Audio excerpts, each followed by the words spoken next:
오늘 함께 은혜 받으실 하나님의 말씀은 구약 성경 창세기 4장 1절에서 8절까지의 말씀입니다. 구약 성경 창세기 4장 1절에서 8절의 말씀을 찾으시는 동안 교회 소식 전해드리겠습니다. 내일부터 설 명절 연휴가 시작됩니다. 우리 설 명절을 통해 우리 모든 성도님들 가정천국 누리시기 바랍니다. 29일 수요 예배는 명절 당일인 관계로 가정 예배로 드립니다. 그리고 설 명절 가정 예배 순서지가 1층 사무실에 준비되어 있습니다. 또한 공동체 팀 채팅방을 통해서도 모바일로도 이 순서지를 전송해 드리오니 각 가정에서 잘 활용하셔서 큰 은혜 누리시기 바랍니다. 설 명절 연휴 기간인 28일 화요일부터 30일 목요일까지 새벽 기도회는 104호에서 진행됩니다. 이날 차량 운행은 따로 없으니 여러분 참고해 주시기 바랍니다. 순장 세미나가 다음 주일인 2월 2일부터 16일까지 3주간 주일 오후 예배 후에 은혜홀에서 진행됩니다. 2025년 공동체 순장으로 섬기시는 모든 분들은 꼭 참석해 주시기 바랍니다. 기도회 11조가 청지기 기도회로 이름이 바뀌어 다음 주 월요일부터 수요일까지 2025년 첫 청지기 기도회로 모입니다. 중직들께서는 필히 참석해 주시고 성도님들께서도 모두 참석하셔서 기도회 청지기가 되어 주시기 바랍니다. 64기 정착 확신반 신청을 오늘까지 받습니다. 정착 확신반은 신앙의 기초 훈련으로 교회 정착에 매우 중요한 필수 과정입니다. 새가족반을 수료하신 성도님들은 신청해 주시고 주변에 대상이 되시는 분들을 잘 권면해 주시면 감사하겠습니다. 오늘 오후 예배 후에는 예산 집행에 따른 부서 회계 교육이 401호에서 진행됩니다. 각 부서의 부장 및 회계를 담당하시는 분은 꼭 참석해 주시기 바랍니다. 나머지 광고는 주보를 참고해 주시기 바랍니다. 창세기 4장 1절에서 8절의 말씀을 다 찾으셨으면 함께 교독해서 보도록 하겠습니다. 제가 먼저 읽겠습니다. 아담이 그의 아내 하와와 동침하매 하와가 임신하여 가인을 낳고 이르되 내가 여호와로 말미암아 득남하였다 하니라.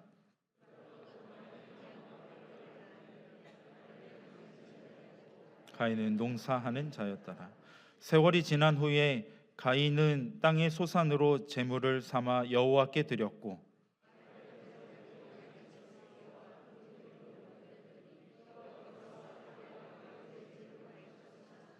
가인과 그의 제물은 받지 아니하신지라.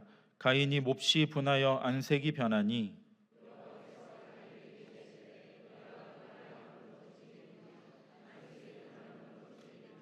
우리 두 절 함께 읽겠습니다. 내가 선을 행하면 어찌 낯을 들지 못하겠느냐. 선을 행하지 아니하면 죄가 문에 엎드려 있느니라. 죄가 너를 원하나 너는 죄를 다스릴지니라. 가인이 그의 아우 아벨에게 말하고 그들이 들에 있을 때에 가인이 그의 아우 아벨을 쳐 죽이니라. 아멘. 우리 시간에 옆에 있는 분들과 한번 인사하겠습니다. 오늘 제 옆에 앉아주셔서 감사합니다. 우리 한 번 더 인사하실 때 큰 은혜 받읍시다. 우리 한 번 더 인사하겠습니다. 이 시간에 저는 하나님이 원하시는 예배라는 제목으로 함께 은혜를 나누겠습니다. 여러분, 이 땅에 존재하는 대부분의 교회들, 어쩌면 모든 교회들이 집중하는 5가지의 사역이 있습니다. 그것은 예배, 선교, 전도, 구제, 교육 또는 양육입니다. 그렇다면 여러분, 이 5가지 중에서 영원히 지속되는 사역은 무엇일까요?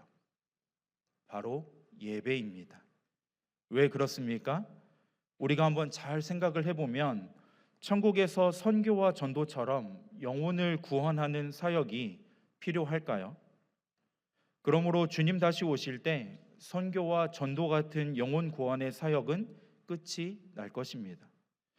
또한 천국에서 가난한 자, 병든 자들을 위한 구제 사역들이 필요할까요? 주님이 다스리시는 나라는 아픔이나 고통이나 병든 것이나 가난함이 없기에 구제 사역들도 끝날 것입니다.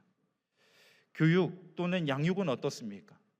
천국에서의 우리의 모습은 그리스도의 장성한 분량까지 우리가 자라가고 성화된 모습이기 때문에 더 이상의 자라감은 필요하지 않을 것입니다. 그런데 예배는 어떻습니까? 우리가 잘 아는 요한계시록을 보면 7장 9절과 10절에 흰 옷을 입은 큰 무리가 보좌에 앉으신 어린 양 예수 그리스도께 큰 소리로 외쳐 영광을 올려드리는 천상 예배의 모습이 묘사되고 있습니다. 그러니까 마지막 날에 다른 사역들은 다 끝이 나도 예배는 영원토록 지속될 사역이라는 것이죠. 그러므로 우리는 이 예배를 가볍게 생각해서는 안 됩니다. 이 땅에서 그 무엇보다 우리가 힘써야 할 것은 매 순간 전심을 다해 하나님을 예배하는 훈련입니다. 그래야 우리는 천국에 가서도 최고의 예배자가 될 수 있습니다. 그래서 저는 2025년을 시작하면서 우리 신앙생활의 전부라고 할 수 있는 이 예배에 대해서 여러분들과 함께 생각해 보고자 합니다. 이 한 해도 저와 여러분들이 많은 예배들을 이미 드려왔고 많은 예배들을 드려가야 할 텐데 어떠한 마음으로 이 예배 자리에 서야 하는지, 어떤 예배가 하나님이 기대하시고 원하시는 예배인지를 오늘 본문을 중심으로 함께 살펴보고자 합니다. 오늘 본문은 우리가 잘 아는 것처럼 가인과 아벨의 예배 이야기입니다. 창세기 4장은 가인의 예배와 아벨의 예배를 대조하고 있습니다. 가인과 아벨이 누구입니까? 오늘 본문 1절을 보니까 아담이 하와와 동침하여 임신한 후 아들을 낳고 가인이라 불렀다 기록하고 있습니다. 그리고 이어지는 2절에 보면 가인의 아우를 낳았는데 이름이 아벨이라고 소개합니다. 2절에서 우리가 더 알 수 있는 한 가지의 정보는 아벨은 양을 치는 목동이었고 가인은 농사를 짓는 농부였다라는 사실입니다. 그리고 시간이 흘러 이 가인과 아벨이 하나님께 제물을 드립니다. 다르게 표현하면 예배라고 할 수 있겠죠. 그런데 당연히 두 사람은 하는 일이 달랐기 때문에 하나님께 바친 제물이 달랐습니다. 3절과 4절을 보니까 가인은 땅의 소산으로 제물을 삼아 여호와께 드렸고 아벨은 양의 첫 새끼와 그 기름으로 드렸다라고 말씀합니다. 하지만 놀랍게도 하나님은 이 두 사람의 예배 중 가인의 예배는 받지 않으시고 아벨의 예배는 받으셨습니다. 이로 인하여 오늘 본문 마지막 절인 8절을 보면 가인은 분함을 참지 못하고 동생 아벨을 쳐 죽이게 됩니다. 성도 여러분, 무엇이 문제였을까요? 왜 하나님은 가인의 예배는 받지 않으시고 아벨의 예배만 받으셨을까요? 하나님은 탄수화물보다 단백질을 더 좋아하시기 때문에 곡식을 제물 삼아 드린 가인의 예배를 받지 않으시고 고기를 제물로 드린 아벨의 예배를 받으신 걸까요? 또 어떤 사람들은 가인의 예배와 아벨의 예배를 대조하면서 가인의 제사는 곡식의 제사였던 반면에 아벨의 제사는 피 흘림이 있는 희생 제사여서 하나님이 그 예배를 받으셨다라고 이야기합니다. 하지만 이 해석이 잘못된 이유는 원어 성경은 두 사람의 제사를 모두 소제를 의미하는 민하라는 히브리어를 사용하고 있다라는 것입니다. 그러므로 하나님께서 이 가인의 예배를 거절하신 이유가 피 흘림의 유무와는 상관이 없었다라는 것을 우리는 알 수 있습니다. 여러분, 그렇다면 도대체 무엇이 잘못된 것일까요? 무엇이 하나님께서 가인의 예배는 받지 않으시고 아벨의 예배는 받게 하신 걸까요? 여기서 우리가 간과해서는 안 될 중요한 한 가지가 있다면 그것은 하나님은 가인의 제물뿐만 아니라 가인을 쳐다보지도 않으셨다라는 사실입니다. 4절과 5절을 우리가 주목해서 보면 중요한 한 가지 표현이 나오고 있는데요. 그것은 바로 여호와께서 아벨과 그의 제물은 받으셨으나 가인과 그의 제물은 받지 아니하셨다라는 표현입니다.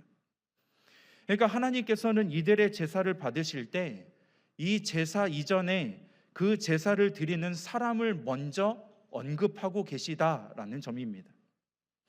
우리가 생각할 때는 어떻습니까? 제물이 중요할 것 같죠. 하지만 하나님은 제물보다 그 사람을 중요하게 보신다라는 것입니다. 그래서 아벨을 받으시고 그의 제물을 받으신 반면에 가인을 먼저 받지 않으시고 그의 제물도 받지 않으신 것입니다. 따라서 하나님께서 가인의 예배를 받지 않으신 이유는 제물의 문제가 있었던 것이 아니라 예배자 가인의 문제였음을 말씀하고 있는 것입니다. 그렇다면 성도 여러분, 무엇이 가인의 문제였을까요? 저는 오늘 설교를 준비하면서 본문을 묵상하다가 유독 7절에 한 단어가 제 눈에 들어왔습니다. 우리 7절의 말씀을 같이 한번 읽어보실까요? 시작. 내가 선을 행하면 어찌 낯을 들지 못하겠느냐. 선을 행하지 아니하면 죄가 문에 엎드려 있느니라. 죄가 너를 원하나 너는 죄를 다스릴지니라. 아멘.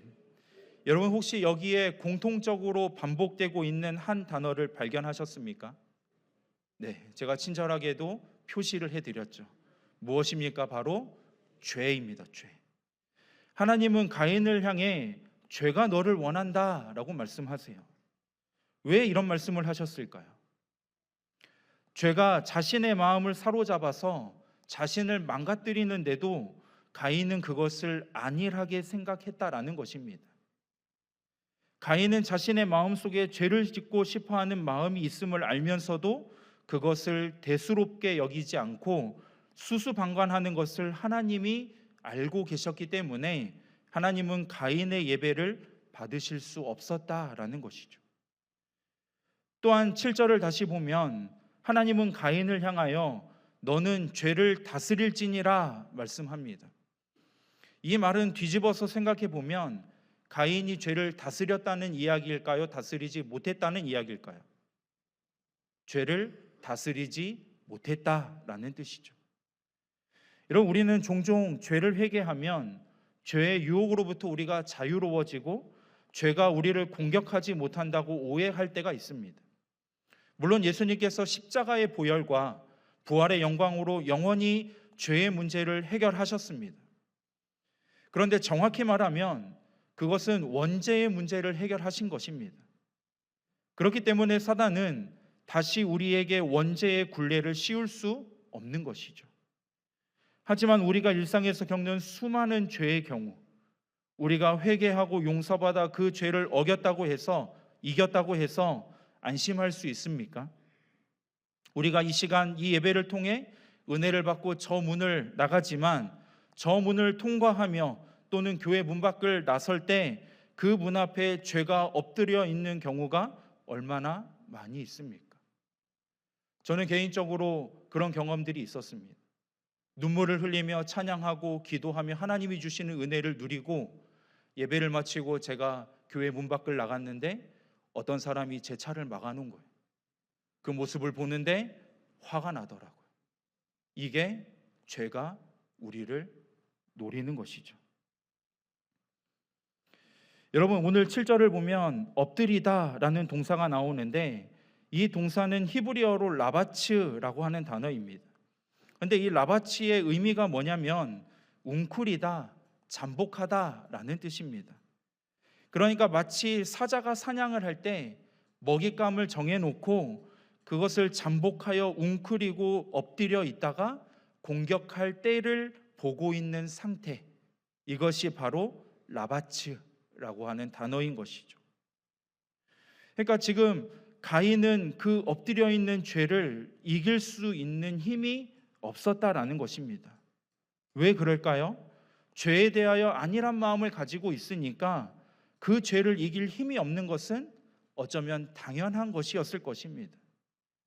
그러니까 정리를 해보면 이 가인은 근사한 예물만 드리면 자신의 죄를 숨길 수 있을 것이라고 생각하면서 하나님께서 그 예배를 받으실 것이라고 착각했지만 하나님은 죄를 숨기고 회개하지 않은 채 예배의 자리에 나온 이 가인의 중심을 정확하게 간파하고 계셨던 것입니다. 그래서 하나님은 가인의 예배를 받지 않으신 거예요. 여러분, 계속해서 아벨의 예배를 살펴볼까요? 그러면 하나님께서는 아벨의 예배를 왜 받으셨습니까? 우리 3절과 4절의 말씀을 다시 한번 읽어보겠습니다. 시작. 세월이 지난 후에 가인은 땅의 수산으로 제물을 삼아 여호와께 드렸고 아벨은 자기도 양의 첫 새끼와 그 기름으로 드렸더니 여호와께서 아벨과 그의 제물은 받으셨으나. 아멘. 여러분, 사실 이 구절을 우리가 한글 성경으로 보면 그 차이를 잘 느끼지 못합니다. 그런데 이 구절을 영어 성경으로 보게 되면 가인과 아벨의 제물의 차이가 분명하게 있었음을 우리는 알 수 있습니다. 사람들이 흔히 사용하는 NIV라고 하는 성경을 통해서 보면 이 가인의 제물과 관련해서 some이라고 하는 단어를 사용합니다. 이것은 가인이 자기가 수확한 것의 얼마를 가지고 왔다라는 거예요. 그러니까 다시 말해서 하나님께 드려야 할 것을 구별하지 않고 그냥 잡히는 대로 일부를 하나님께 드렸다라는 것이죠. 그런데 반대로 아벨의 제물은 가축 중에서 가장 먼저 태어나고 가장 살찐 것들, 그래서 영어 성경을 보면 fat portions, 즉 한 마리가 아니라 여러 마리를 가지고 왔다라는 것입니다. 그러니까 최고 중에 최고의 것들을 풍성히 하나님께 드린 것이죠. 이것을 히브리서 기자는 이렇게 말합니다. 우리 히브리서 11장 4절의 말씀을 함께 읽겠습니다. 시작. 믿음으로 아벨은 가인보다 더 나은 제사를 하나님께 드림으로 의로운 자라 하시는 증거를 얻었으니 하나님이 그 예물에 대하여 증언하심이라. 아멘. 말하느니라. 아멘. 여기 보니까 믿음으로 아벨은 가인보다 더 나은 제사를 하나님께 드림으로, 그러니까 아벨은 가인과 차이가 나는 제물을 드렸다라는 것이죠. 그러니까 하나님께서 아벨의 제물과 예배를 받으시는 것은 당연한 일 아닐까요? 근데 여러분, 하나님께서 아벨의 예배를 받으신 더 중요한 이유가 있습니다. 그게 무엇이냐면 아벨은 예물을 드리기 전에 먼저 자기의 삶을 드렸다라는 거예요. 오늘 본문 4절 후반부를 다시 보시면 여호와께서 아벨과 그 제물은 연락하셨으나 라고 말씀합니다. 하나님께서 아벨의 제물을 받으시기 전에 먼저 아벨 자신을 받으셨다라는 의미입니다. 아벨은 단순히 제물만을 하나님 앞에 드린 것이 아니라 자신을 하나님께 드렸다라는 거예요. 하나님을 향한 자신의 중심, 자신의 마음을 하나님께 드렸다라는 거죠. 그리고 하나님께서는 그 아벨과 제물을 함께 받으셨습니다. 사랑하는 성도 여러분, 가인과 아벨의 예배를 살펴보며 교집합처럼 떠오르는 단어가 있지 않으신가요? 그게 무엇입니까? 바로 마음입니다. 마음. 하나님께서 가인의 예배를 받지 않으신 이유는 죄를 가볍게 여기는 마음 때문이었습니다. 반대로 하나님께서 아벨의 예배를 받으신 이유가 무엇입니까? 그가 소유한 가축 중에서 가장 먼저 태어나고 가장 살찐 것, 가장 좋은 것을 드리고 싶은 하나님을 향한 마음 때문이었습니다. 그리고 그 마음을 히브리서에서는 믿음이라고 표현합니다. 따라서 하나님이 원하시는 예배를 드리려면 우리는 우리의 마음을 잘 준비해야 합니다. 예배의 자리에 나오며 잘 준비된 예물을 드리는 것도 중요하지만 먼저 저와 여러분의 마음을 잘 준비해야 한다라는 것이죠. 여러분, 예배 앞에서 가인과 아벨이 정해져 있는 것이 아닙니다. 우리가 절대로 착각하지 말아야 할 것은 내 예배는 언제나 아벨의 예배가 될 거라고 착각해서는 안 됩니다. 왜냐하면 우리는 예배의 자리에 나아오기 전에 가인이 되기도 하고 아벨이 되기도 하기 때문입니다. 따라서 다시 말해서 내가 하나님께 드리는 이 예배가 항상 일정하지 않다라는 것을 우리는 잊어서는 안 됩니다. 그러므로 우리는 항상 무엇을 잊지 말아야 할까요? 어제는 내가 아벨과 같은 마음으로 가장 좋은 것을 드리고 싶은 마음으로 하나님 앞에 섰더라도 오늘은 내가 가인의 마음으로 이 자리에 앉아 있을 수 있다라는 것을 우리는 잊어서는 안 됩니다. 말씀을 정리하겠습니다. 성도 여러분, 이스라엘 백성들이 시내산에서 받았던 십계명 여러분 잘 아시죠? 그 십계명의 첫 번째 계명이 무엇입니까? 너는 나 외에 있는 다른 신들을 내게 두지 말라. 그럼 이 계명은 무엇인지 혹시 아시나요? 너를 위하여 새긴 우상을 만들지 말고 또 위로 하늘에 있는 것이나 우리 함께 읽어볼까요? 아래로 땅에 있는 것이나 땅 아래 물속에 있는 것에 어떤 형상도 만들지 말며 그것들에게 절하지 말며 그것들을 섬기지 말라. 여러분, 이 두 계명은 비슷해 보이지만 차이점이 있습니다. 그게 뭘까요? 간단하게 말씀드리면 첫 번째 계명은 예배의 대상을 가르쳐 주신 겁니다. 우리가 누구를 예배해야 하는가? 우리의 예배를 받으시는 분은 천지에 하나님밖에 없다라는 것을 가르쳐 주는 거죠. 하나님만이 유일한 예배의 대상이 되신다라는 것입니다. 그럼 이 계명은요? 바로 예배의 방법을 가르쳐 주신 것입니다. 그러니까 예배는 우리가 하고 싶은 대로 우리 마음대로 드린다고 되는 것이 아니라 하나님이 가르쳐 주신 방법대로 하나님이 원하시는 예배를 드려야 한다라는 거예요. 오늘 가인과 아벨의 예배를 통해서 하나님께서 우리에게 가르쳐 주신 예배, 하나님이 원하시는 예배가 어떤 것입니까? 우리의 마음을 담은 예배입니다. 형식이 아니라 진심을 하나님은 우리에게 요구하신다라는 사실이에요. 하나님은 우리가 얼마나 많은 예배를 드리느냐를 보시는 것이 아니라 단 한 번의 예배를 드리더라도 우리의 중심, 우리의 진심, 우리의 마음이 담긴 예배를 받기 원하신다라는 것이죠. 사랑하는 성도 여러분, 바라기는 2025년 이 한 해 드려질 저와 여러분의 모든 예배가 죄를 가볍게 여기며 형식만 있는 가인의 예배가 아닌 진심을 담은 아벨의 예배가 되어 하나님이 원하시는 예배가 되기를 주님의 이름으로 축원합니다. 우리 시간의 말씀을 생각하며 함께 찬양하겠습니다. 나는 예배자입니다. 함께 찬양합니다.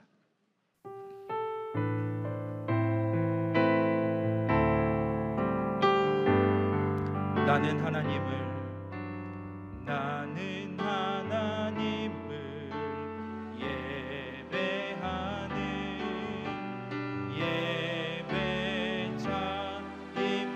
예배자입니다. 내가 서 있는 어디서나 하나님을 예배합니다.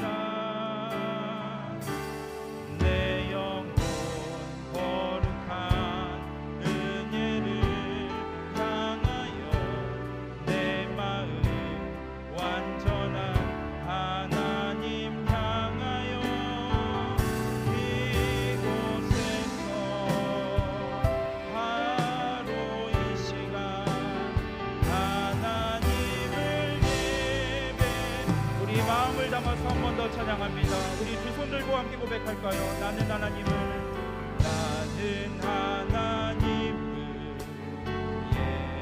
예배하는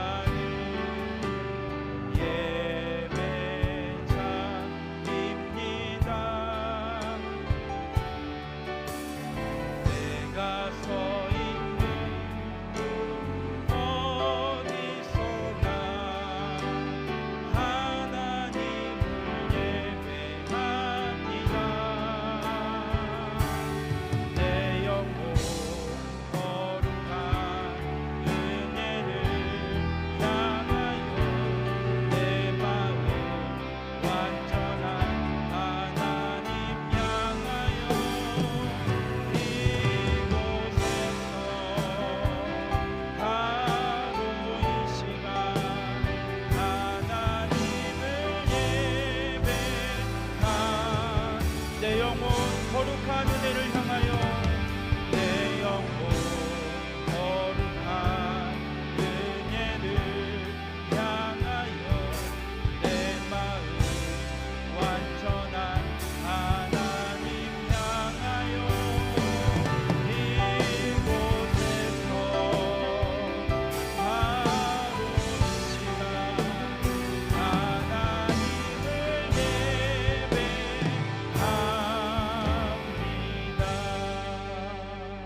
우리 시간에 함께 합심하여 기도하겠습니다.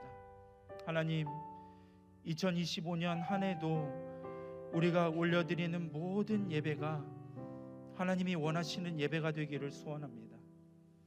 우리의 예배가 가인의 예배와 같이 죄를 가볍게 여기며 형식만 갖추는 그런 예배가 되지 않게 하여 주시고, 아벨의 예배처럼 진심이 묻어나는 예배 되게 하여 주옵소서.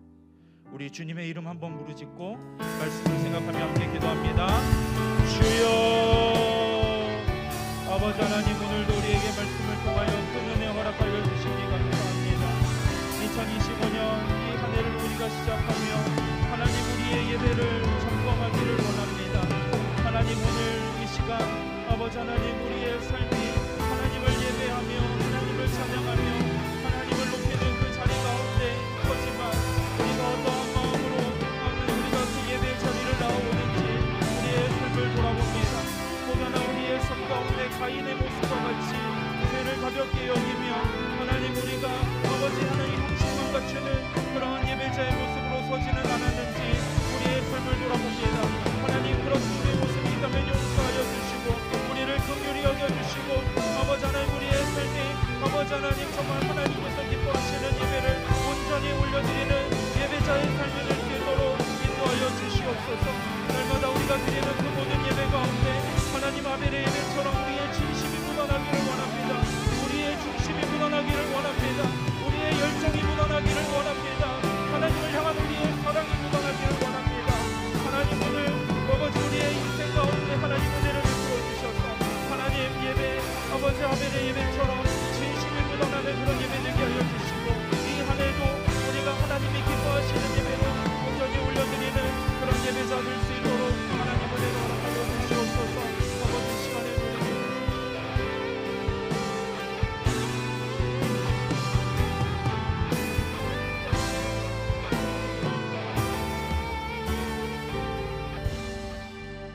사랑의 하나님, 우리가 한 번의 예배를 드리더라도 주님 우리의 중심을 보시는 것을 또 깨닫습니다.